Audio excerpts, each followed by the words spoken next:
বাসায় থাকা অবস্থায় 5টা থেকে 6টার মধ্যে 4-5 জনের একটা সন্ত্রাসী দল প্রথমে আমার বাসার গেটে নক করার পর বাসার গেটের তালা খুলতে বলে। তো ও বলছে কার কাছে আসছেন, তখন বলছে আমি আরাফাতকে খুঁজতে আসছি, আরাফাত কোথায়।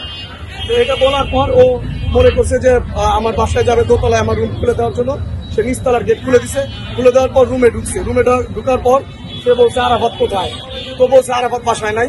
তো এটা বলার পর আর কোনো কথা না বলে দেশীয় অস্ত্র দিয়ে ওরে 2টা চাপাতি ছিল, ওটা দিয়ে 2টা কোপ দিছে হাতে, এবং কি দেশীয় খুর ছিল, খুর দিয়ে হাতের 4-5টা ফ্যাস দিছে।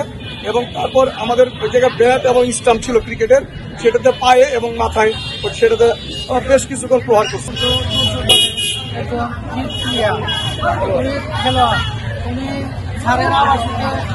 আমার ছেলেরা রাখি হঠাৎ করে গতকাল 5টার দিকে আমার ছেলেরে এলোপাতারি দিয়ে বা তারা দেশীয় অস্ত্র দিয়ে পাইছে। আমার ছেলে অজ্ঞান অবস্থা ছিল।